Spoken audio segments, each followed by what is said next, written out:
Welcome to 360 Tamil. இன்னைக்கு இந்த வீடியோல நம்ம எந்த படத்தோட எக்ஸ்பிளனேஷன் பத்தி பார்க்க போறோம்னா, தெலுங்கு சினிமால இப்ப ரீசெண்டா வெளியே இருக்க கம் கம் கணேஷா அப்படின்ற படத்தை பத்தி தான் பார்க்க போறோம். இது ஒரு பக்காவான காமெடி த்ரில்லர் படம்னு சொல்லலாம். நீங்க எதிர்பார்க்காத நிறைய ட்விஸ்ட் அண்ட் டர்ன்ஸ்லாம் இந்த படத்துல வரும். ஸ்டார்டிங்ல இருந்து எண்டிங் வரைக்கும் ரொம்ப ஜாலியா கொண்டு போயிருப்பாங்க. கண்டிப்பா இந்த படம் உங்க எல்லாருக்குமே பிடிக்கும் நம்புறேன். இந்த படத்தோட எக்ஸ்பிளனேஷனுக்குள்ள போறதுக்கு முன்னாடி இந்த வீடியோக்கு ஒரு லைக் போடுங்க. அது மூலியமா இந்த வீடியோ இன்னும் நிறைய பேர்கிட்ட கொண்டு போய் சேர்க்கப்படும். இப்ப டைம் வேஸ்ட் பண்ணாம நம்ம நேரடியா எக்ஸ்பிளனேஷனுக்குள்ள போயிடலாம். ஆளுங்கட்சியை சேர்ந்த ஒரு எம்எல்ஏ இறந்து போயிடுவாரு. பை எலெக்ஷன் வரப்போது. அந்த பை எலெக்ஷன்லயும் ஆளுங்கட்சியை சேர்ந்தவங்க ஜெயிக்கணும்னு நினைக்கிறாங்க. கிஷோர்னு ஒரு நபருக்கு சீட்டை தர மாட்டேன்னு சொல்லிடுவாங்க. அந்த கிஷோர் இருக்கார்ல, கட்சியை விட்டு வெளியே போயிடுறாரு. கண்டிப்பா நான் ஜெயிப்பேன்னு சொல்லிட்டாரு. இப்போ ரவுடி கேங்க நமக்கு காட்டுறாங்க. அந்த கிஷோரி எலெக்ஷன்ல நிக்க கூடாது, அதுக்குள்ள அவனோட கதையை முடிக்கணும் அப்படின்ற மாதிரிலாம் இந்த கேங்க பேசிட்டு இருக்காங்க. இந்த கேங்கோட ஹெட் இருக்காரு பாத்தீங்களா, முடி வெட்டுறதுக்காக உள்ள வராரு. அங்க வேற ஒரு நபர் உட்காந்து இருக்காரு. முதல்ல எனக்கு வெட்டி விட்டுருங்க, அதுக்கப்புறம் இவனுக்கு வெட்டிக்கலாம் அப்படின்ற மாதிரிலாம் தெனாவட்டா பேசிட்டு இருக்காரு. அப்பதான் உட்காந்து இருக்க நபர் இருக்காருல, ஒரு கத்தி எடுத்து இவரை லாக் பண்ணிட்டாரு. இந்த நபரோட ஆட்கள் தான் வெளியே மறைஞ்சிருப்பாங்க.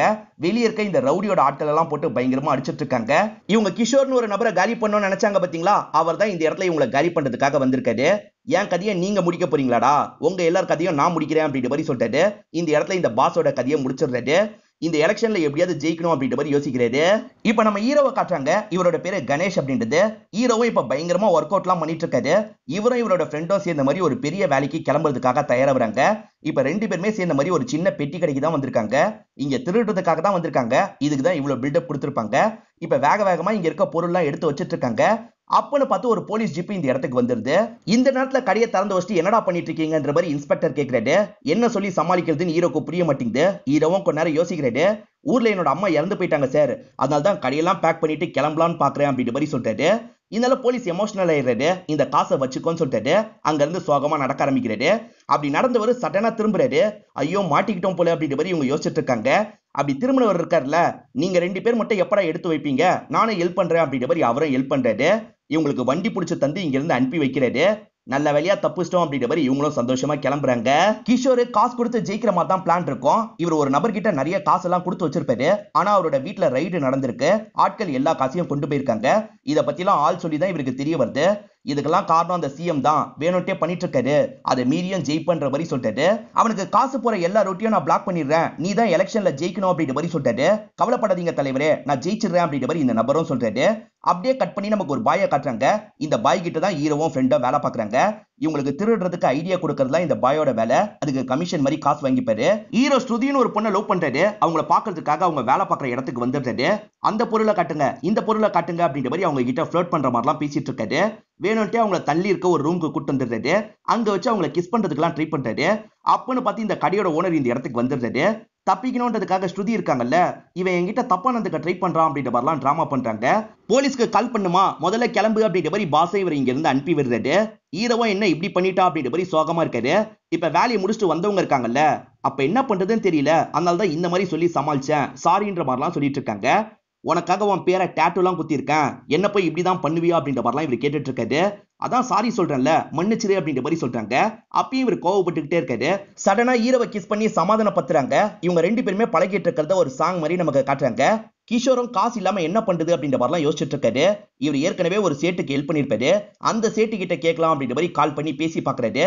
அந்த சேட்டும் கண்டிப்பா நான் உனக்கு காசு தரேன், மும்பைல தான் 100 கோடி இருக்கு, அந்த 100 கோடியை நீ எப்படியாவது இங்க வர வச்சுக்கோ அப்படின்ற மாதிரி சொல்றாரு. இது போதும் சேட்டு அப்படின்ற மாதிரி இவரும் சந்தோஷப்படுறாரு. பத்திரமா கொண்டு வரதுக்கு எனக்கு ஒரு ஆள் தேவை அப்படின்ற மாதிரி அசிஸ்டன்ட் கிட்ட சொல்றாரு. ருத்ரான்னு ஒருத்தன் இருக்கான், பத்திரமா கொண்டு வந்துருவான் அப்படின்ற மாதிரி இந்த ஆள் சொல்றாரு. சரி உடனே அவனை வர சொல்லு அப்படின்ற மாதிரி இவரும் சொல்லிடுறாரு. அந்த ருத்ரா இப்போதைக்கு ஜெயில தான் இருக்காரு. ஜெயில ஒரு கேங்க கூட சண்டை போட்டுட்டு இருக்காரு. போலீஸ்லாம் வந்து தடுக்கிறாங்க. ருத்ரா உனக்கு பெயில் கிடைச்சிருச்சு, கிளம்பு அப்படின்ற மாதிரி அனுப்பி விடுறாங்க. ருத்ரா கொஞ்ச நேரத்துக்கு முன்னாடி ஒரு கைதி கூட சண்டை போட்டுட்டு இருந்தாருல, அவர் என்ன சொல்றாருன்னா, வெளியே வந்தோன்னா மொத வேலையா உன் கதையை தான் முடிப்பேன்னு சொல்றாரு. அதெல்லாம் நீ வெளியே வரும்போது பாத்துக்கலாம் அப்படின்ற மாதிரி ருத்ராவும் கூலா அங்க இருந்து கிளம்புறாரு.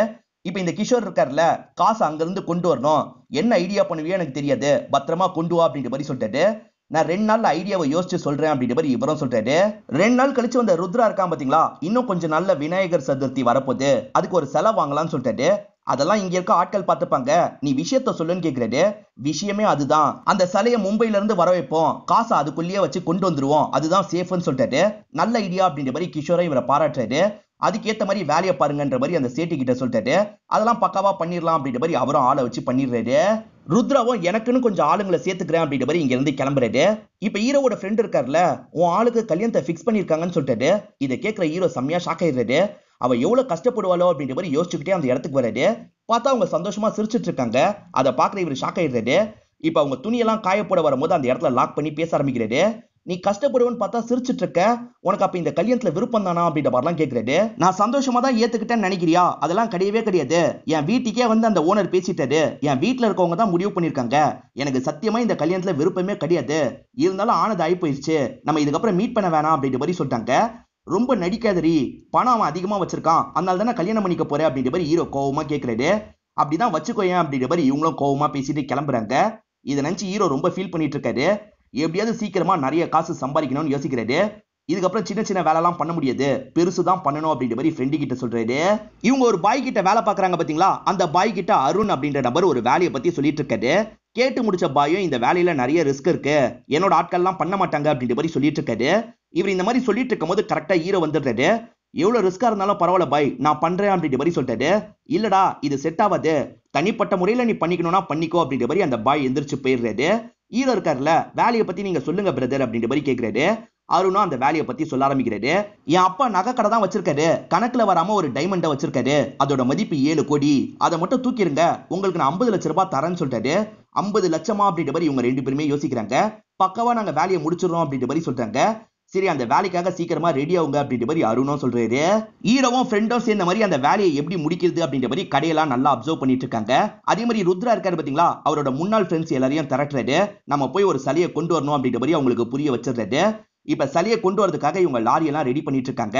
அப்ப கிஷோர் என்ன சொல்றாருன்னா, ருத்ரா உன்னோட ஃப்ரெண்ட்ஸை பத்திலாம் எனக்கு தெரியாது, நான் நம்புறது ஒன்ன மட்டும் தான், நீ கவனமா கொண்டு வான்னு சொல்லிட்டாரு. கவலைப்படாதீங்கன்னு, அந்த சிலைக்குள்ள என்ன இருக்குன்றது என்னோட ஃப்ரெண்ட்ஸுக்கு கூட தெரியாது, நான் சீக்கிரமா அந்த சிலையை கொண்டு வரேன் அப்படின்ற இங்க இருந்து கிளம்புறாரு. ஸ்ருதி இருக்காங்க பாத்தீங்களா, செம்ம மாடனா மாறிடுறாங்க. ஃப்ரெண்டு கூட பேசிக்கிட்டே நடந்து வந்துட்டு இருக்காங்க. ஹீரோவும் தடுத்து பேச ஆரம்பிக்கிறாரு. அவன் காசை வச்சு நல்லா செலவு பண்ணிட்டு இருக்கல அப்படின்ற மாதிரிலாம் கேட்கிறாரு. உனக்கு எத்தனை வாட்டி சொல்றது, நமக்குள்ள நடந்தது முடிஞ்சு போயிடுச்சு, கிளம்புன்னு சொல்லிட்டாங்க. அப்பன்னு பார்த்து கரெக்டா அந்த நபரும் வந்துடுறாரு. இவன் பாரு என்கிட்ட வம்பு பண்ணிக்கிட்டே இருக்கான்ற மாதிரி இவங்க கம்ப்ளைண்ட் பண்றாங்க. வீடு பேபி நான் பாத்துக்கிறேன்ற மாதிரி அந்த ஓனர் வந்துட்டு இருக்காரு. ஏற்கனவே ஹீரோ செம்ம கடுப்புல இருக்காரு. இந்த ஓனர் வேற தனாவட்டா பேசுவான், அதனால பலார்னு கண்ணத்துல ஒரு அறை விட்டுறாரு. அதே சமயம் ருத்ராவும் ஆட்களும் சலையை வாங்குறதுக்காக வந்துடுறாங்க. இங்க இருக்க டீலர் இருக்காரு பாத்தீங்களா, காசை உங்க கண் முன்னாடியே நான் வச்சிடுறேன்னு சொல்லிட்டாரு. இப்ப இவங்க கண் முன்னாடியே வச்சிடுறாரு. அதுக்கப்புறம் அந்த சலையை க்ளோஸ் பண்ணிடுறாரு. தண்ணியில 10 நிமிஷம் நனைஞ்சா காசெல்லாம் வெளியே வந்துரும் சொல்றாரு. ஒரு டீயை குடிச்சிட்டு கிளம்பலான்னு ருத்ராவும் ஃப்ரெண்ட்ஸும் யோசிக்கிறாங்க. அப்பன்னு பார்த்து யாரோ ஷூட் பண்றதுக்கு ட்ரை பண்றாங்க. ஜெயில ஒரு நபர் கொன்னே தீருவன்னு சொன்னாரு பாத்தீங்களா, அவர் தான் ருத்ராவை காலி பண்றதுக்காக ஃப்ரெண்ட்ஸ் எல்லாம் கூட்டு வந்திருக்காரு. ருத்ராவும் ஃப்ரெண்ட்ஸும் சுதாரிச்சிடுறாங்க. விடக்கூடாது அப்படின்ற மாதிரி துரத்த ஆரம்பிக்கிறாங்க. அதுல அவனுங்க கேங்க சேர்ந்து எல்லாருமே ஓடிடுறாங்க. ஆனா கேங்கோட பாஸ ருத்ரா சுட்டு காலி பண்ணிடுறாரு. சிலையை ரெடி பண்ண நபருக்கு லைட்டா காயம் பட்டுரும். அவர்கிட்ட மன்னிப்பு கேட்டுறாங்க. நாங்க கிளம்புறோம் அப்படின்ற மாதிரி இந்த இடத்தை விட்டு கிளம்ப ஆரம்பிக்கிறாங்க. அப்படியே கட் பண்ணி நம்ம ஹீரோவையும் ஃப்ரெண்டையும் காட்டுறாங்க. ரெண்டு பேருமே சேர்ந்த மாதிரி அந்த நகை கடைக்கு வந்துடுறாங்க. காசு எண்ணிட்டு இருக்க நேரம் அப்படின்றது இவங்களுக்கு தெரியுது. இதெல்லாம் பிளான் பண்ணி தான் இவங்க உள்ள நுழையிறாங்க. ஒழுங்கு மரியாதையா அந்த டைமண்டை எடுத்துத்தா அப்படின்ற மாதிரி கேட்கறாங்க. டைமண்ட் இருக்கிறத பத்தி உங்களுக்கு எப்படா தெரியும் அப்படின்ற மாதிரி அவர் யோசிக்கிறாரு. இப்ப பயத்துல டைமண்டை உங்களுக்கு எடுத்து தராரு. அப்படி எடுத்து தந்தவர் சடனா அங்க இருக்க பட்டனை பிரஸ் பண்ணிடுறாரு. பதட்டத்துல ஹீரோவா அவரோட கையிலேயே ஷூட் பண்ணிடுறாரு. இப்ப ஃப்ரெண்டு கூட சேர்ந்த மாதிரி வேகமா இங்க இருந்து கிளம்ப ஆரம்பிக்கிறாரு. இவர் கையில ஷூட் பண்ணிட்டாரு அப்படின்றது அந்த அருணுக்கு தெரிஞ்சிருது. மிரட்டி தானே வாங்க சொன்ன, எதுக்காகடா ஷூட் பண்ண அப்படின்ற மாதிரி அந்த அருண் பயங்கரமா கோவப்படுறாரு. வேணும்ட்டே பண்ணல, தெரியாம ஆயிடுச்சு அப்படின்ற மாதிரி ஹீரோவும் சொல்லிட்டு இருக்காரு. சரி இந்த இடத்துல வெயிட் பண்ணு, நான் வந்து டைமண்டை வாங்கிக்கிறேன் அப்படின்ற மாதிரி சொல்றாரு. அவன் அப்பாவோட கையிலேயே ஷூட் பண்ணிருக்கோம், அவன் நம்மள ஏதாவது பண்ண கூட வாய்ப்பு இருக்கு, பேசாம 7 கோடி டைமண்ட் எடுத்துட்டு நம்ம ஓடிட்டா என்னன்னு ஹீரோ கேக்குறாரு. அதெல்லாம் வேணாம், ரிஸ்க் அப்படின்ற மாதிரி ஃப்ரெண்டு சொல்லிட்டாரு. இவங்க ரெண்டு பேருமே அந்த நபருக்காக வெயிட் பண்ணிட்டு இருக்காங்க. அவர் இருக்காரு பாத்தீங்களா, 2 கில்லர்ஸோட வந்துட்டு இருக்காரு. ஏன்னா ஹீரோ பிளான கொஞ்சம் சொதப்பிட்டார்ல, விசாரணையில மாட்டிக்க கூட வாய்ப்பு இருக்கு. ஹீரோவோட கதையை முடிக்கணும்னு நினைக்கிறாரு. இப்ப அருண் கார் கிட்ட வந்துடுறாரு. சீக்கிரமா டைமண்டை எடுங்கடா அப்படின்ற மாதிரி சொல்லிட்டாரு. டைமண்டை வாங்கணும்னு இவங்க கதையை முடிக்கலாம்னு நினைக்கிறாரு. ஹீரோவும் ஃப்ரெண்டு கிட்ட யோசின்னு சொல்லிட்டாரு. கொஞ்ச நேரம் ஃப்ரெண்டோ என்ன பண்றது அப்படின்ற மாதிரி யோசிச்சுட்டு இருக்காரு. சரி மச்சான் நீ சொன்ன மாதிரியே பண்ணிடலாம்னு சொல்லிட்டாரு. இப்ப ஹீரோவும் சந்தோஷப்படுறாரு. டைமண்டை தராமையே கார் எடுத்துட்டு கிளம்புறாரு. இதனால அருண் இருக்காருல, அவங்கள ஃபாலோ பண்ணுங்கடா அப்படின்ற மாதிரி ஆட்கள் கிட்ட சொல்லிட்டாரு. இப்ப இவங்களோட காரை ஃபாலோ பண்ணி அவங்க பின்னாடியே வந்துட்டு இருக்காங்க. ஹீரோ வந்துட்டு இருக்க வழியில மூட்டைலாம் வச்ச மாதிரி ஒரு இடம் இருக்கு. ஹீரோ வேணும்ட்டே அந்த மூட்டைக்கு பக்கத்துல வந்து நிக்கிறாரு. அவங்க கார் வேகமா வரும்போது விலகணும்னு நினைக்கிறாரு. அவங்க கார் வேகமா வரும்போது சடனா விலகிடுறாரு. அதனால அவங்க அந்த மூட்டையில இடிச்சிடுறாங்க. அந்த இடத்துல கார்லாம் எரிய ஆரம்பிக்குது. ஹீரோவும் ஃப்ரெண்டும் ராபரிக்கு சில பொருட்கள் யூஸ் பண்ணாங்கல்ல, அதை டிஸ்போஸ் பண்ணிடுறாங்க. நம்ம ஊருக்கே கிளம்பி போயிடணும், நிம்மதியான வாழ்க்கையை வாழணும் அப்படின்ற மாதிரிலாம் யோசிக்கிறாங்க. இப்ப கார்ல இவங்க கிளம்ப ஆரம்பிக்கிறாங்க. அப்பதான் ரேடியோல அந்த நகை கடையில நடந்த கொள்ளைய பத்தி சொல்லிட்டு இருக்காங்க. குற்றவாளிகளை போலீஸ் தேடிட்டு இருக்கு அப்படின்ற மாதிரி சொல்றாங்க. எது தேடிட்டு இருக்கா அப்படின்ற மாதிரி இவங்க 2 பேருமே பயப்படுறாங்க. இவங்க வந்துட்டு இருக்க வழியில வேற செக்கிங் நடந்துட்டு இருக்கு. பின்னாடி போயிடலான்னு பார்த்தா பின்னாடியே இவங்களால சுத்தமா போக முடியல. அந்த அளவுக்கு லாக் ஆயிருக்காங்க. சரி கார்லயே ஒளிச்சு வச்சிடலான்னு ஹீரோ ட்ரை பண்றாரு. ஆனா முன்னாடி இருக்க கார்லாம் எல்லா இடத்தையும் செக் பண்றாங்க. எல்லா இடத்தையும் செக் பண்ணுவாங்க போலியே, என்ன பண்றதுன்னு யோசிக்கிறாரு. இப்ப இவங்களையும் காரை விட்டு இறங்க சொல்லிட்டு இவங்களை செக் பண்றதுக்காக வராங்க. செக் பண்ணா மாட்டிப்புமே, என்ன பண்றது அப்படின்ற மாதிரி ஹீரோ ரொம்ப பயப்படுறாரு. அப்பதான் இவருக்கு பக்கத்துல இருக்க வண்டியில ஒரு விநாயகர் சிலை இருக்கு. அந்த சிலையை பார்த்து எல்லாருமே வேண்டிட்டுலாம் இருக்காங்க. இத பாக்குற ஹீரோக்கு சட்டுன்னு ஒரு ஐடியா தோணுது. நானும் கடவுள் கிட்ட வேண்டிட்டு வரப்போறேன் அப்படின்ற மாதிரி வேகமா அந்த வண்டி மேலேயே ஏறிடுறாரு. இப்ப கடவுள் கிட்ட வேண்ட மாதிரி நடிச்சிட்டு இருக்காரு. தும்பிக்கை இருக்கு பாத்தீங்களா, அதுக்குள்ள இந்த டைமண்ட வச்சிடுறாரு. அதுக்கப்புறம் கீழே இறங்கி வந்து செக் பண்ணுங்க அப்படின்ற மாதிரிலாம் சொல்றாரு. அதுக்கப்புறம் தான் எலெக்ஷன் டைம் நார்மல் செக்கிங் அப்படின்றது இவங்களுக்கு தெரிய வருது. தெரியாதனமா அங்க வேற வச்சுட்டுமே சீக்கிரமா எடுக்கணும் அப்படின்ற மாதிரிலாம் இவங்க யோசிச்சுட்டு இருக்காங்க. இப்ப ருத்ராவோட லாரியா ஆபீசர்ஸ் எல்லாம் மடக்குறாங்க. டாக்குமெண்ட்டை காட்டுங்க அப்படின்ற மாதிரி டாக்குமெண்ட் எல்லாம் வாங்கி பாக்குறாங்க. சிலை தான் கொண்டு போறாங்கன்னு நினைச்சு நீங்க கிளம்புங்க அப்படின்ற மாதிரி அனுப்பி வைக்கிறாங்க. தப்புச்சோம் அப்படின்ற மாதிரி ருத்ராவும் இங்க இருந்து கிளம்ப ஆரம்பிக்கிறாரு. இப்ப இவங்க 2 பேர் இருக்காங்கல்ல, அந்த சிலைக்குள்ள இருக்கிறத எடுக்கணும்னு நினைக்கிறாங்க. அதுக்குள்ள அந்த லாரி அங்க இருந்து கிளம்பி போயிருது. ருத்ரா சிலையோட இந்த இடத்துக்கு வந்துடுறாரு. இத பாக்குற கிஷோருமே ரொம்ப சந்தோஷப்படுறாரு. சொன்ன மாதிரியே வேலையை முடிச்சிட்டு அப்படின்ற மாதிரி பாராட்டுறாரு. இப்ப ருத்ராவோட ஆட்களுக்கு சம்பளம் மாதிரி காசுலாம் தந்து அனுப்பிடுறாங்க. அந்த சிலையோட மதிப்பே 1 லட்சம் ரூபாய் தான். நமக்கு என்ன சம்பளமாவே 1.5 லட்சம் ரூபாய் தந்திருக்காங்கன்னு யோசிச்சுக்கிட்டே கிளம்புறாங்க. கிஷோரும் தண்ணி அடிங்கடான்னு சொல்றாரு. இப்ப ஓஸ் மூலியமா ஆட்கள் தண்ணி அடிச்சிட்டு இருக்காங்க. கொஞ்சம் கொஞ்சமா அந்த சிலையும் கரைய ஆரம்பிக்குது. காசை பார்க்க போறோம் அப்படின்ற மாதிரி கிஷோர் யோசிச்சுட்டு இருக்காரு. பார்த்தா காசு இல்லாம களிமண்ணு மட்டும் தான் கரைஞ்சு போகுது. இத பாக்குறவரு ஷாக் ஆயிடுறாரு. ஹீரோவும் ஃப்ரெண்டும் அந்த இடத்துல ஷாக்கிங்கா இருக்காங்க. இங்கதான் இன்ட்ரோல போடுறாங்க. ருத்ராவோட குடும்பம் எல்லாம் எங்க இருக்காங்கன்றது கிஷோருக்கு நல்லாவே தெரியுது. அவங்க எல்லாரோட கதையை முடிச்சிருவேன் அப்படின்ற மாதிரிலாம் மிரட்டிட்டு இருக்காரு. நீ என்ன மிரட்டணும்னே அவசியம் கிடையாதுன்னு, நான் எந்த வேலையும் சொதப்பினது கிடையாது. இந்த வேலை தான் சொதப்பிக்கிச்சு. அந்த காசு எங்க இருந்தாலும் சரி இன்னும் 2 நாள்ல உங்ககிட்ட கொண்டு வரேன்னு சொல்றாரு. 2 நாள் இல்ல 1 வாரம் டைம் எடுத்துக்கோ, ஆனா கொண்டு வரணும்னு சொல்றாரு. இந்த டீலிங்க்கு ஒரு நபர் ஹெல்ப் பண்ணாரு பாத்தீங்களா, அவருக்கு கால் பண்ணி ருத்ராவும் பேச ஆரம்பிக்கிறாரு. அவருமே அந்த இடத்துல ரொம்ப ஆச்சரியப்படுறாரு. இது எப்படி நடந்தது அப்படின்ற மாதிரிலாம் யோசிக்கிறாரு. அப்பதான் பையனும் ஒரு விஷயத்த உங்ககிட்ட சொல்லவே மறந்துட்டேன்ப்பா அப்படின்ற மாதிரி சொல்ல ஆரம்பிக்கிறான். இவரும் ருத்ராவும் துரத்திட்டு போனாங்கல்ல, அந்த கேப்ல வேற ஒரு கஸ்டமர் வந்திருப்பாரு. எனக்கு இந்த சிலை தான் வேணும்னு கேட்டிருப்பாரு. அதனால இந்த பையன் 1.5 லட்சம் ரூபாய்க்கு தள்ளி விட்டுருப்பான். அதை பத்தி எல்லாம் அப்பா கிட்ட சொல்றான். இதை கேட்கிற இவருமே ஷாக் ஆயிடுறாரு. ருத்ரா கிட்ட இந்த விஷயத்த சொல்றாரு. யாரு வாங்கிட்டு போனான்னு பார்த்து சொல்லுங்கன்னு ருத்ரா கேட்கிறாரு. சத்யான்னு ஒரு நபர் தான் வாங்கிட்டு போயிருக்காரு. இந்த ஏரியாவை சேர்ந்தவர் அப்படின்ற மாதிரிலாம் சொல்றாரு. எனக்கு எதிராக நிக்க போறவனோட ஆட்கள் நிறைய பேர் இருப்பாங்க. நம்ம சண்டை போட்டு எல்லாம் எடுக்க முடியாது. சாமர்த்தியமா எடுத்துடுவான்னு சொல்றாரு. நான் பாத்துக்கிறேன் அப்படின்ற மாதிரி ருத்ராவும் இங்க இருந்து கிளம்புறாரு. சத்யான்ற ஒரு நபர் கிட்ட தான் அந்த சிலை போயிருக்கின்றது ஹீரோக்கு தெரிய வந்துருது. அவன் ஊர்ல பெரிய ஆளு, இருந்தாலும் போய் தூக்கணும் அப்படின்ற மாதிரி சொல்றாரு. என்ன பேசிட்டு இருக்க, நம்ம வேற ஏதாவது சின்ன சின்ன வேலையா பாத்துக்கலாம், ரிஸ்க் எல்லாம் எடுக்க வேணாம்னு ஃப்ரெண்ட் சொல்றாரு. எனக்காக இந்த ரிஸ்க கூட எடுக்க மாட்டியா, உன் பேரெல்லாம் நான் பச்சை குத்தி இருக்கேன் அப்படின்ற மாதிரி ஹீரோ காட்டுறாரு. அப்படி பச்சை குத்தி இருக்கிறது வேற மொழியில இருக்கும். எல்லார்கிட்டயும் இதே பிட்ட போட்டு ஏமாத்துறாரு. என் பெரிய பச்சை குத்தி இருக்கியா, அப்ப நான் பண்றேன் அப்படின்ற மாதிரி இந்த இடத்துல ஃப்ரெண்டோ ஏத்துக்கிறாரு. இப்பதான் 2 பேர் சண்டை போடுறதை இவங்க 2 பேருமே கவனிக்கிறாங்க. ஏன்டா சண்டை போடுறீங்கன்னு கேக்குறாங்க. நான் ஒரு பொண்ணை பார்த்து பிடிச்சிருக்குன்னு சொன்னேன், அதே பொண்ணுதான் இவனுக்கும் பிடிச்சிருக்கான், அதனால தான் அடிச்சிட்டு இருக்கேன் அப்படின்ற மாதிரி அந்த நபர் சொல்லிட்டாரு. ஒரு பொண்ணுக்காக 2 பேர் சண்டை போடுறீங்களா, யாரா அந்த பேரழகி, அவளை பார்க்கணும் போல இருக்கு அப்படின்ற மாதிரிலாம் இவர் சொல்லிட்டாரு. காஜல் அகர்வால் தான் அப்படின்ற மாதிரி சொல்றாங்க. எது காஜல் அகர்வாலுக்கு சண்டை போட்டுட்டு இருக்கீங்களா அப்படின்ற மாதிரி ஹீரோவோட ஃப்ரெண்டு ஷாக் ஆயிடுறாரு. மச்சான் எனக்கும் காஜல் அகர்வால்னா ரொம்ப பிடிக்கும், அதை சொன்னா என் கூடயும் சண்டைக்கு வந்துருவாங்க போல அப்படின்ற மாதிரி ஹீரோ கிட்ட சொல்லிட்டு இருக்காரு. இப்ப ஹீரோக்கும் ஒரு ஐடியா வந்துருது. மீடியா ஆட்கள் மாதிரி நம்ம அந்த இடத்துக்குள்ள நுழைஞ்சிருவோம்னு சொல்லிட்டாரு. சூப்பர் ஐடியா அப்படின்ற மாதிரி ஃப்ரெண்டும் ஏத்துக்கிறாரு. அப்படியே கட் பண்ணி அந்த சத்யாவை நமக்கு காட்டுறாங்க. அவர் ஊர்ல ஒரு முக்கியமான நபரா இருப்பாரு. ஊருக்காக தான் இந்த திருவிழாவை இவர் பிளான் பண்ணிருக்காரு. கவலைப்படாதீங்க, நான் சிறப்பா பண்றேன் அப்படின்ற மாதிரி சொல்றாரு. இப்ப ருத்ராவும் சத்யாவை பார்த்து பேசுறதுக்காக வந்துடுறாரு. நாங்க சவுண்ட் சர்வீஸ் எல்லாம் பண்ணிட்டு இருக்கோம், இந்த திருவிழாவை நாங்க நடத்தி தரோம் அப்படின்ற மாதிரி சொல்றாரு. சரி நீயே பண்ணு அப்படின்ற மாதிரி சத்யாவும் ஏத்துக்கிறாரு. இப்ப அருணை நமக்கு காட்டுறாங்க. கண்முழிக்கும் போதுதான் ஆட்கள்லாம் லாக் பண்ணி வச்சிருக்கிறது தெரிய வருது. ஆக்சுவலா இவங்க மூட்டையில இடிச்சாங்கல்ல, அந்த மூட்டைலாம் எரிஞ்சிருக்கும். அது முழுக்க அரிசி தான் இருந்திருக்கும். எல்லா அரிசியும் நாசம் பண்ணிட்டு அப்படின்ற மாதிரி ஊர் தலைவர் சொல்லிட்டாரு. அவ்வளவுதானே, எவ்வளவு காசு தரணுமோ தந்துடுறேன் அப்படின்ற மாதிரி சொல்லிட்டாரு. உங்களை மாதிரி பணக்கார பசங்களுக்கு எல்லாம் திமிரு ரொம்ப அதிகமா இருக்கு, நீங்க தான் விளைவிச்சே தரணும் அப்படின்ற மாதிரி சொல்லிட்டாரு. அதெல்லாம் முடியாது அப்படின்ற மாதிரி அருணும் அடம் முடிச்சிட்டு இருக்காரு. ஆனா ஊர் தலைவர் இவங்க 3 பேரையும் சேர்த்த மாதிரி லாக் பண்ணிடுறாரு. நீங்க இருந்து வேலை பார்த்து தான் ஆகணும்னு சொல்லிட்டாரு. வேற வழி இல்லாம இவங்க 3 பேருமே வேலை எல்லாம் பாக்குறாங்க. ஹீரோவும் தும்பி கையில வச்ச டைமண்டை எடுக்கிறதுக்கு ட்ரை பண்றாரு. இவர் கைப்பட்டு அது உள்ள போய் விழுந்துருது. சே உள்ள போயிடுச்சு அப்படின்ற மாதிரிலாம் யோசிச்சுட்டு இருக்காரு. அப்பன்னு பார்த்து சத்யா வந்துடுறாரு.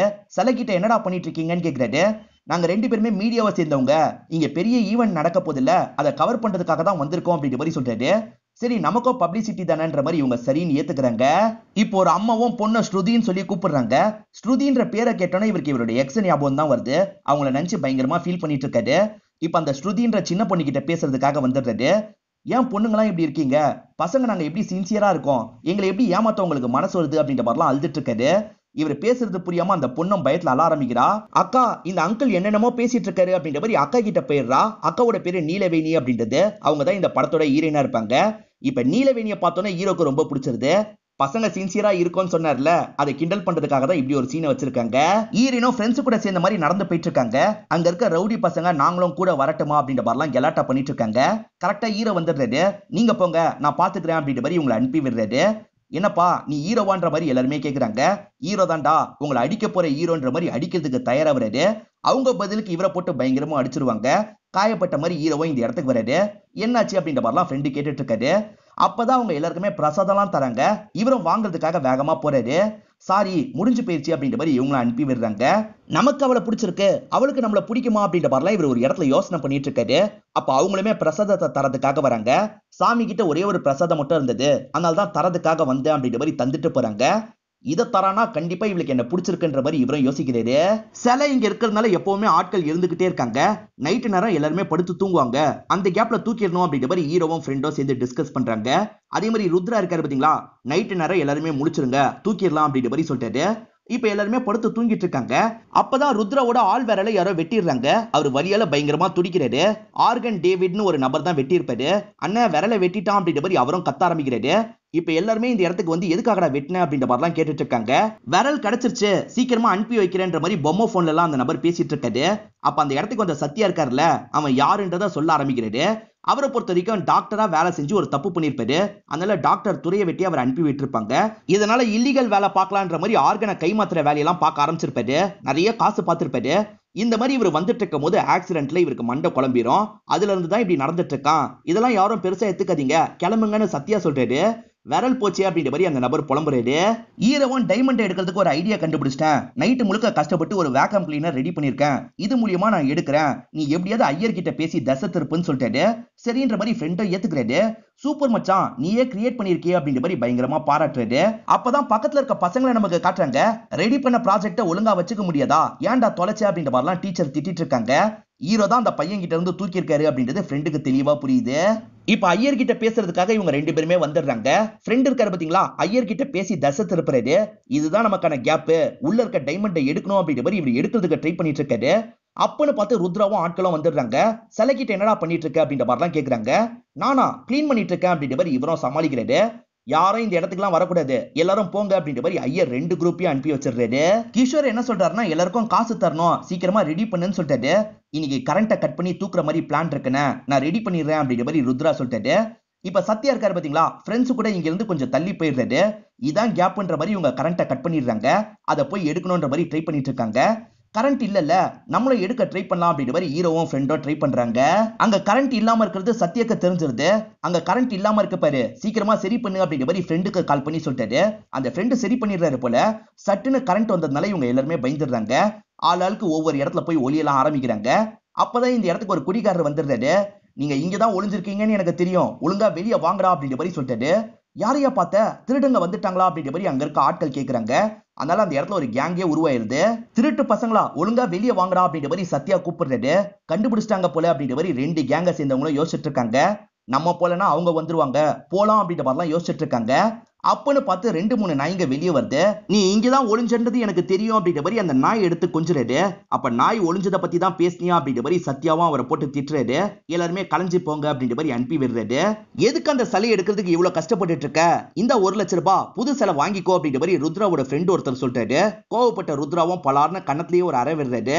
1 லட்சம் ரூபாய் இல்லடா, அதுக்குள்ள 100 கோடி இருக்கு, அதை எடுக்கிறதுக்காக தான் வந்திருக்கோம் அப்படின்ற மாதிரி விஷயத்தெல்லாம் சொல்லிடுறாரு. இவங்க 3 பேர் வேலை எல்லாம் பார்க்க ஆரம்பிச்சாங்க பாத்தீங்களா, அதுல 2 பேர் இந்த வேலைக்கு நல்லா செட் ஆயிடுறாங்க. நல்லா வேலையை பாக்குறாங்க. இன்னைக்கு மதியானம் இந்த சாப்பாடை செய்யுங்க அப்படின்ற மாதிரிலாம் கேக்குறாங்க. அந்த அம்மாவும் சரிப்பா அப்படின்ற மாதிரி ஏத்துக்கிறாங்க. எதுக்கு வந்தோன்றதையே மறந்துட்டாங்களே அப்படின்ற மாதிரி அருணும் இந்த இடத்துல புலம்பிட்டு இருக்காரு. இன்னைக்கு நைட்டு தூக்கிடணும் அப்படின்ற மாதிரிலாம் இவங்க ட்ரை பண்ணிட்டு இருக்காங்க. அப்பன்னு பார்த்து சத்யாக்கு ஒரு தகவல் கிடைக்குது. அதாவது ஒருத்தவங்களோட பண்ணை எரியுது, அந்த இடத்துல அணைக்கிறதுக்காக தான் கிளம்புறாரு. அப்படி கிளம்பும் போது நீயும் வான்ற மாதிரி ருத்ராவை கூப்பிடுறாரு. அதே சமயம் ஹீரோவையும் கூப்பிடுறாரு. இவங்க 2 பேருமே சேர்ந்த மாதிரி அந்த இடத்துக்கு கிளம்புறாங்க. ஈரனோட பண்ணதான் எரிஞ்சிட்டு இருக்கு, நிறைய மாடுங்களா மாட்டிட்டு இருக்கு. ஹீரோவும் எப்படியாவது காப்பாத்தணும்னு நினைக்கிறாரு. தைரியமா உள்ள போறாரு, நிறைய மாடுங்களை அங்க இருந்து காப்பாத்துறாரு. இதனால ஈரனோட ஃபேமிலிக்கு ஹீரோவை ரொம்ப பிடிச்சிருது, ஹீரோவை பாராட்டிட்டுலாம் இருக்காங்க. இப்ப ஈரனுக்குமே ஹீரோவை ரொம்ப பிடிக்க ஆரம்பிச்சிருது. இதுதான் கேப் பண்ற மாதிரி ருத்ராவோட ஆட்கள் இருக்காங்கல்ல, சலியை தூக்குறதுக்காக வராங்க. ஆனா மனநலம் பாதிக்கப்பட்ட டேவிட் அந்த இடத்துல இருக்காரு. இவன் இருக்கானே என்ன பண்றது அப்படின்ற மாதிரிலாம் யோசிக்கிறாங்க. இவன் பைத்தியம் தானே, இவனை நான் ஹேண்டில் பண்ணிக்கிறேன் அப்படின்ற மாதிரி ஒரு நபர் சொல்றாரு. அட்டாக் பண்றதுக்காக பக்கத்துல வராரு. சட்டுன்னு டேவிட் கன் எடுத்து இவரோட கையிலேயே ஷூட் பண்ணிடுறாரு. என்ன கன்னெல்லாம் வச்சிருக்கான்ற மாதிரி இவங்க ஷாக் ஆகுறாங்க. இதுக்கு முன்னாடி இல்லீகல் வேலை எல்லாம் பார்த்தார்ல, அதனால தான் டேவிட் கிட்ட கன் இருக்கு. நீங்க யாரா, எதிர்பார்ட்டியோட ஆளா, உங்க பாஸுக்கு கால் பண்ணுங்க அப்படின்ற மாதிரி பொம்மை போனை தராரு. இதுல இருந்து எப்படி கால் பண்றது அப்படின்ற மாதிரி இவங்களும் யோசிக்கிறாங்க. இப்ப கால் பண்ணி பேசுற மாதிரிலாம் இந்த இடத்துல சமாளிச்சிட்டு இருக்காங்க. இவங்களும் தனியா கூப்பிட்டு ஹீரோக்கு நன்றி எல்லாம் சொல்லிட்டு இருக்காங்க.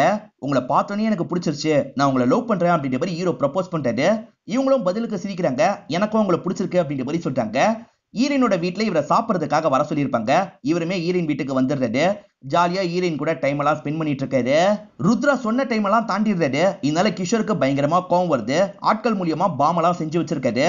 நீ மட்டும் வேலையை முடிக்கலன்னு வச்சுக்கோயேன், அந்த ஊரே காலியாகிற மாதிரி நான் ஏற்பாடு பண்ணிடுவேன், அப்புறம் நீயும் சாக வேண்டியதான் அப்படின்ற மாதிரி மிரட்டுறாரு. அப்படிலாம் பண்ணிடாதீங்க, நான் சீக்கிரமா இந்த வேலையை முடிச்சிடுறேன் அப்படின்ற மாதிரி ருத்ராவும் சொல்றாரு.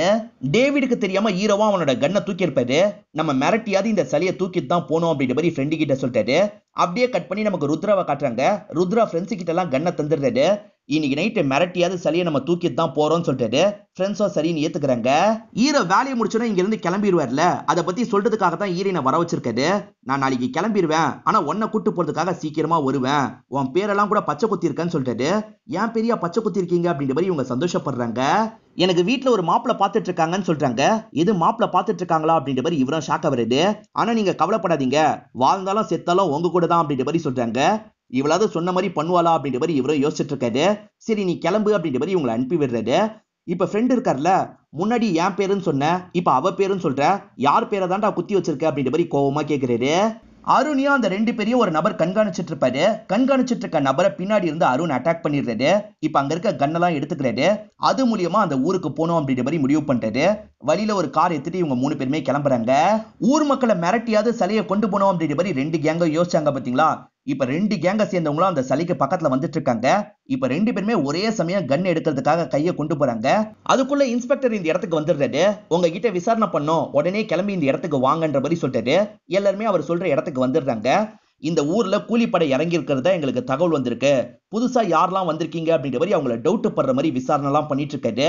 அப்ப சத்யா இருக்கார்ல, சார் நம்ம பசங்க தான், யாரும் தப்புலாம் பண்ண மாட்டாங்க, நீங்க கிளம்புங்க அப்படின்ற மாதிரி இவர் தான் பேசி அனுப்பி வைக்கிறாரு. இப்ப எல்லாருமே திரும்பி சிலை இருக்கிற இடத்துக்கு வந்துட்டு இருக்காங்க. அப்படி வந்து பார்த்தவங்க செம்மையா ஷாக் ஆயிடுறாங்க. ஏன்னா அந்த இடத்துல சிலை காணாம போயிருக்கு. நம்ம போன கேப்ல யாரு தூக்குனா அப்படின்ற மாதிரி இந்த 2 கேங்க சேர்ந்தவங்களும் பயங்கரமா ஷாக் ஆயிட்டு இருக்காங்க. அதே சமயம் இந்த தகவலாம் கிஷோருக்கு வந்து சேர்ந்துருது.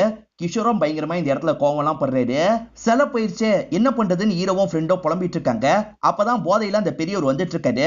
சிலையை கொண்டு போறாங்க அப்படின்ற மாதிரிலாம் சொல்லிட்டாரு. எது சிலையை கொண்டு போறாங்களா, யாரு கொண்டு போனா அப்படின்ற மாதிரி இந்த பெரியவர் கிட்ட ஹீரோ கேட்கிறாரு. யாரு கொண்டு போனான்ற உண்மையை இந்த பெரியவர் சொல்லிடுறாரு. வேற யாரும் கிடையாது, அந்த சத்யா தான் கொண்டு போயிருப்பாரு. அந்த சத்யா தான் திட்டமிட்டு போலீஸை வர வச்சிருப்பாரு. போலீஸ்க்கு இப்ப பேசின காசை குத்துறாரு. நீங்க எல்லாம் கிளம்புங்க அப்படின்ற மாதிரி அனுப்பி விடுறாரு. நீங்க சொன்ன மாதிரியே சலியை தனியா கொண்டு வந்துட்டேன் அப்படின்ற மாதிரி ஒரு சாமியார் கிட்ட சொல்லிட்டாரு. இங்கதான் ஒரு பிளாஷ்பேக்கா நமக்கு காட்டுறாங்க. இவங்க ராஜ வம்சத்தை சேர்ந்தவங்களா இருப்பாங்க. ஆனா இப்ப சத்யா கிட்ட சுத்தமா சொத்து இல்ல. என்ன பண்றதுன்னு தாத்தா கிட்ட கேட்கிறாரு. தாத்தாவும் அந்த சாமியாரை கூட்டுவான்னு சொல்லிட்டாரு. அதனாலதான் இவர் ஒரு சாமியாரை கூப்பிடுறதுக்காக வந்துடுறாரு. வந்த சாமியாரை இவரோட கையெல்லாம் பாக்குறாரு. சொத்து கிடைக்கிறதுக்கு என்ன பண்ணணும் அப்படின்ற மாதிரி சத்யா கிட்ட ஒரு விஷயத்த சொல்ல ஆரம்பிக்கிறாரு. சந்திரன் இருக்காரு பாத்தீங்களா, வருஷம் வருஷம் விநாயகருக்கு ஏதாவது பண்ணணும்னு நினைப்பாரு. வருஷம் வருஷம் விநாயகர் சதுர்த்தி நடக்குதுல்ல, அதுல நிறைய சிலைகளை யூஸ் பண்ணுவாங்கல்ல, அதுல ஒரு சிலையில தான் அந்த செல்வத்தை அவர் அனுப்பி வைப்பாரு. அந்த செல்வம் எல்லாமே இந்த ரேகை கொண்டவங்களுக்கு தான் கிடைக்கும், அதுதான் உன்னோட ரேகை அப்படின்ற மாதிரி சொல்லிட்டாரு. அப்ப எனக்கு அந்த செல்வம் கிடைக்குமா, அந்த சிலை எங்க இருக்குன்னு கேக்குறாரு. இந்த பகுதியில தான் அந்த சிலை இருக்கு, எப்படியாவது அந்த சிலையை உன்கிட்ட கொண்டு வந்துரு, உனக்கு நிறைய காசு கிடைக்கும்னு சொல்லிட்டு அந்த விநாயகர் நெத்தியில நிலா இருக்கும் அப்படின்ற மாதிரி சொல்லி அனுப்புறாரு. இவருமே அவர் சொன்ன மாதிரி அந்த இடத்துக்கு வந்துடுறாரு. ஒரு சிலையில மட்டும்தான் நிலா இருக்கும், இந்த சிலை எனக்கு கண்டிப்பா வேணும் அப்படின்ற மாதிரி சொல்லியிருப்பாரு. அந்த பையன் ஆல்ரெடி ஒருத்தங்க வாங்கிட்டாங்க அப்படின்ற மாதிரி சொல்றான். நான் கூட 50,000 ரூபாய் சேர்த்து தரேன், எனக்கு இதுதான் வேணும் அப்படின்ற மாதிரி வாங்கியிருப்பாரு. சத்யா லாரியில வந்துட்டு இருக்கும் போதுதான் ஹீரோ டைமண்ட உள்ள போட்டிருப்பாரு. நம்மள கன்ஃபியூஸ் பண்றதுக்காக தான் ருத்ரா வண்டியில வரும்போது இவர் போட்ட மாதிரி காமிச்சிருப்பாங்க. இப்ப சாமியாரும் பூஜை ஆரம்பிக்கலாம்னு சொல்லிட்டாரு. சத்யா தான் இதை பண்ணிருக்காருன்னு ஹீரோக்கு தெரிஞ்சிருதுல. ஹீரோ இந்த இடத்துக்கு வந்துட்டாரு. நீ தான் சிலையை தூக்கி இருக்கியா, இந்த சிலை எங்களுக்கு வேணும் அப்படின்ற மாதிரி சொல்லிட்டு இருக்காரு. அப்பன்னு பார்த்து ருத்ராவும் ஆட்களும் இந்த இடத்துக்கு வந்துடுறாங்க. ஹீரோவையும் ஃப்ரெண்டையும் மிரட்டி சிலையை தூக்கிட்டு போனோம் அப்படின்றதுக்காக வந்திருக்காங்க. இவங்க எல்லாரையும் மிரட்டுறதுக்காக ஒருத்தர் வந்துடுறாரு. அது யாருன்னு பாத்தீங்கன்னா அருணும் அந்த ரெண்டு ஆட்களும் தான். ஒழுங்கா அந்த டைமண்ட் எங்க இருக்குன்னு சொல்லுங்கடா அப்படிங்கிற மாதிரி அந்த அருண் கேட்டுட்டு இருக்காரு. அப்படியே கட் பண்ணி வண்டியில 2 பேர் வந்து இறங்குறத நமக்கு காட்டுறாங்க. அந்த 2 பேர்கிட்டயும் மிஷின் கன் இருக்கு. அந்த 2 பேரை பார்த்து எல்லாருமே பயந்துட்டு இருக்காங்க. அந்த 2 பேர் யாருன்னு பாத்தீங்கன்னா இந்த சாமியாரோட ஆட்களா இருப்பாங்க. இப்பதான் சாமியாரோட பிளாஷ்பேக்கை நமக்கு காட்டுறாங்க. இந்த சாமியாருக்கு எந்த சக்தியும் கிடையாது, சும்மா ஊரை தான் ஏமாத்திட்டு இருக்காரு. கிஷோரோட பேனர் நிறைய இருக்கிறத பாக்குறாரு. நான் மட்டும் வீடு முழுக்க தீர்த்தம் தெளிச்சனா கண்டிப்பா கிஷோர் ஜெயிச்சிருவான் அப்படின்ற மாதிரி சொல்லிட்டாரு. சாமி தாராளமா தெளிங்க அப்படின்ற மாதிரி ஆட்கள் உள்ள விட்டுருப்பாங்க. இவரை தெளிச்சிட்டு இருக்கும் போதுதான் கிஷோர் போன்ல பேசுறத கேட்டிருப்பாரு. அடையாளத்துக்காக நெத்தியில நிலா ஒட்டுங்க அப்படின்ற மாதிரி சொல்லியிருப்பாரு. அப்ப நிலா தான் அடையாளமா அப்படின்ற மாதிரி இவர் யோசிக்கிறாரு. இவரால் தனியா தூக்க முடியாதுல்ல, கடவுளே நீ தான்ப்பா எனக்கு ஹெல்ப் பண்ணும் அப்படின்ற மாதிரிலாம் இவர் வேண்டிட்டு இருக்காரு. அப்பதான் சத்யாவா இவரை கூட்டு போறதுக்காக இந்த இடத்துக்கு வந்திருப்பாரு. சத்யா மூலியமா அதை தூக்கிடணும் அப்படின்ற மாதிரி இவர் கணக்கு பண்ணிருப்பாரு. நீ இதை மட்டும் தூக்கிற பணக்காரனா மாறிடுவே அப்படின்ற மாதிரி சொல்லியிருப்பாரு. சத்யா கொண்டு வந்ததுக்கு அப்புறம் அவங்க கிட்ட இருந்து வாங்கணும்ல, அதுக்காக தான் 2 பேரை செட் பண்ணிருப்பாரு. இந்த டைம் இந்த இடத்துக்கு வந்துருங்க அப்படின்ற மாதிரி சொல்லியிருப்பாரு. அவங்க 2 பேர் தான் வந்திருக்காங்க. இவரும் சிக்னல்லயே எல்லாரையும் காலி பண்ணுங்கன்னு சொல்லிட்டாரு. அவங்க 2 பேருமே ஷூட் பண்றதுக்காக வராங்க. அதுக்குள்ள கிஷோரும் ஆட்களும் இந்த இடத்துக்கு வந்துடுறாங்க. இப்ப எல்லா கேங்கும் மாத்தி மாத்தி ஷூட் பண்ணிக்கிறாங்க. அதே சமயம் இந்த இடத்துல மழை வேற பெய்ய ஆரம்பிக்குது. மழை பெய்யறதுனால அந்த சிலை கொஞ்சம் கொஞ்சமா உருக ஆரம்பிக்குது. அப்படி உருகி உள்ள இருக்க காசு எல்லாருக்குமே தெரிஞ்சிருது. அதனால எல்லாருமே காசு எடுக்கணும் அப்படின்ற மாதிரி சண்டை போடுறாங்க. இந்த மாதிரி சண்டை நடந்துட்டு இருக்கும் போது போலீஸ் எல்லாம் மொத்தமா இந்த இடத்துக்கு வந்துடுறாங்க. யாரும் அசையக்கூடாது, எல்லாருமே அப்படியே இருங்கன்ற மாதிரி கன் பாயிண்ட்ல இவங்க எல்லாரையும் லாக் பண்ணிடுறாங்க. கடைசியா வந்த 2 பேர் இருக்காங்கல்ல, இப்பதான் ஜெயில இருந்து ரிலீஸ் ஆனோம், திரும்பி ஜெயிலுக்கு எல்லாம் போக கூடாது அப்படின்ற மாதிரி யோசிக்கிறாங்க. இப்போ ஒருத்தர் கிரானைட்டை வச்சு எல்லாரையும் மிரட்டிட்டு இருக்காரு. ஆனா தெரியாதனமா அந்த பின்னை எடுத்துடுறாரு. இப்ப பயத்துல தூக்கி போட்டு வேகமா அங்க இருந்து ஓடுறாரு. எல்லாருமே கொஞ்சம் தள்ளி போறாங்க. இப்ப அந்த பாம்பு வெடிச்சிருது. அது வெடிச்சதுல அங்க இருக்க எல்லா காசுமே எரிஞ்சு வேஸ்டா போயிருது. அந்த வெடிச்ச கேப்ல நிறைய பேர் இங்க இருந்து தப்பிச்சு ஓடிடுவாங்க. ஆனா சிலர் மட்டும் அங்க இருக்க போலீஸ் கிட்ட மாட்டிக்கிறாங்க. ஹீரோவும் ஃப்ரெண்டும் தப்பிச்சிடுறாங்க. நம்ம இவ்வளவு நாள் கஷ்டப்பட்டதே வேஸ்டா போயிருச்சு அப்படின்ற மாதிரி ஃப்ரெண்டு சொல்லிட்டு இருக்காரு. இல்ல மச்சான் டைமண்ட் கிடைச்சிருச்சு அப்படின்ற மாதிரி ஹீரோவும் டைமண்ட காட்டுறாரு. சண்டை நடந்துட்டு இருக்கும் போதே ஹீரோக்கு டைமண்ட் தட்டுப்பட்டிருக்கும். அதை ஒளிச்ச மாதிரி வச்சிருப்பாரு. இப்ப சந்தோஷமா அந்த டைமண்டை இவங்க 2 பேருமே சேர்ந்து பார்த்துட்டு இருக்காங்க. இப்ப சில வருஷம் கழிச்சு நடக்கிறத நமக்கு காட்டுறாங்க. அந்த காசுல ஹீரோ ஒரு ஃபேக்டரியை ரன் பண்ணிட்டு இருக்காரு. அதே சமயம் ஹீரோயினா சந்தோஷமா கல்யாணம் முடிச்சிடுறாரு. ஹீரோவோட குழந்தை அழுவுது, அதை சமாதானப்படுத்துறாரு. அப்ப உனக்காக பாரு, உன் பேரையே பச்சை குத்தி இருக்கான் அப்படின்ற மாதிரி பேரெல்லாம் காமிச்சிட்டு இருக்காரு. இதை ஒய்ஃபும் ஃப்ரெண்டும் பாக்குறாங்க. அங்க இருந்து முறைச்சிட்டு இருக்காங்க. இதோடய ஹாப்பியா நமக்கு படத்தை முடிச்சிடுறாங்க. இந்த படம் உங்க எல்லாருக்குமே பிடிச்சிருக்கோம் நம்புறேன். இந்த வீடியோ உங்களுக்கு பிடிச்சிருந்ததுன்னா லைக் பண்ணுங்க, கமெண்ட் பண்ணுங்க, மறக்காம 360 தமிழ் சேனலா சப்ஸ்கிரைப் பண்ணுங்க. தொடர்ச்சியா இந்த மாதிரி வீடியோக்கள் வந்துகிட்டே தான் இருக்கும்.